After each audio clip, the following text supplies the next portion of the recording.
Hey guys, gals, welcome back to Two Stalk Garage. We're changing it up a little bit.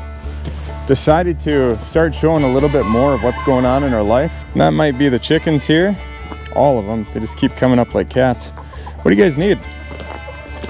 Probably looking for some water because they're trying to get used to their new water. I noticed that they like to wait for me to get the water out. But you guys need to drink from your own water.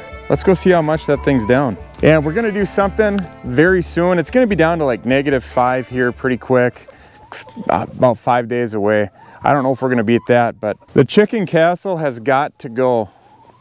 This thing has been up for about 3 years now.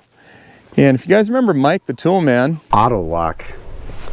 How's that work? Sucks because it doesn't hold tape when it's in the lock position. That's him.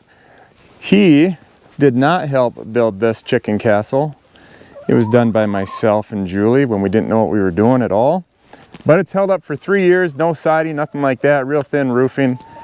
There's 15 chickens that call this home. I think tonight I'm gonna put some block it up over this to keep this from letting air in. There's little gaps. You know, a mink could get in through there. A raccoon could get in through there. Well, maybe not. A mink sure could. Raccoon could reach in there though with its hands. All right, there's their water level. I guess it's down a little bit. It's down to about right there. Oh, you guys are starting to drink out of it. There's that hole on the inside. And as you come up, look around here. Big holes. Then they like to hang out up here. Our white ones are always up here just hanging out. You can see a hole right there. There's a fan where we're gonna cover up. Okay, which brings me to the next thing before the sun goes down. Probably got about 15-20 minutes before it's dark out. This right here is gonna be our new chicken coop. The Lundell Lindsay Gravity Wagon. Typically speaking, the tag on it will say how many tons it holds. This is model 1290, serial number Cherokee, Iowa.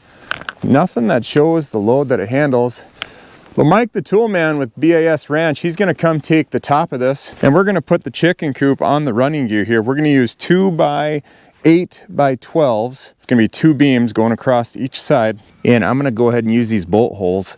We're gonna put a bolt with a washer through, nut with a washer on the other side, but this part's gotta come off. So before it gets dark out, I'm gonna bring my impact out here, see if I can break these off. I don't know where the bolt cutter is, otherwise I could use that. The top of this thing is in pretty good shape. I think we can get it in the garage without any issues. We're gonna take that front toe off after we get it up there. You can see this wheel right here. It's a little, it needs the wheel bearing either tightened up, repacked. They all probably need to be repacked. I don't know if maybe a cotter key didn't get put in there. But Mike's gonna come up here and he's gonna have his skid steer and he's gonna put his forks right underneath this thing. He's gonna lift it off and he'll take it back, put it on his trailer, and then hopefully get his skid steer back on there as well. He's got a Dodge 2500 pick 'em up truck.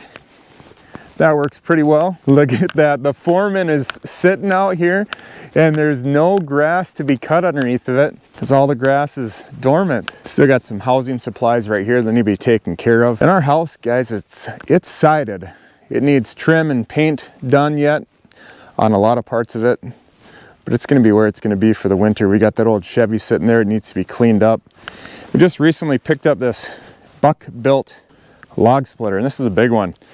Just the other day I was at Runnings, which is like a hardware store, farm and implement store, and they had a DeWalt log splitter and they wanted $1,599 for it, and that was battery powered, had a couple batteries that it used.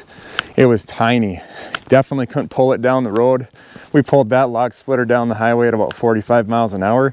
Could have probably pulled it 55 if we would have had good tires on it. Starting to go through our wood. We had a little extra that we laid here and we're trying to get this all cleaned up. Okay guys, it's late.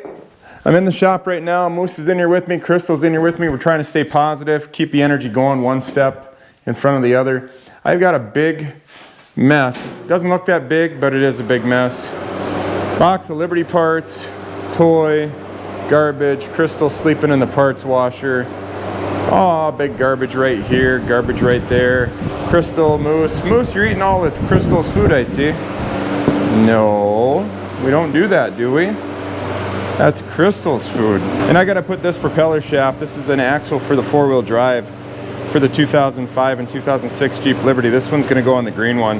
Greenish tan. So I'm gonna get this cleaned up and then we'll be ready to pull the green Jeep in here. Once that green Jeep is done, go ahead and start building with our supplies here. Take that stuff out. That's our plan, right, Crystal? Yep. Hope you guys are having a good day or night.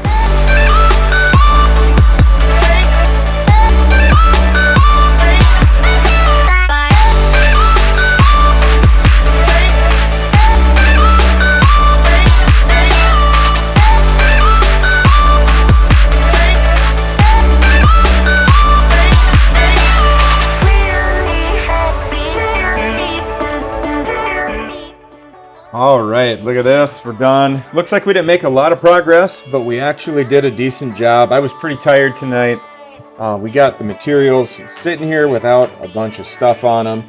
Got to get that gravity wagon taken apart, pull that running gear into the shop. I didn't get to it tonight, so Mike the Toolman came over, the guy in the thumbnail, and he took that with his skid steer, loaded it on his trailer. We've got some garage floor to work with. I think in the next video, we might be doing that axle install for the Jeep Liberty.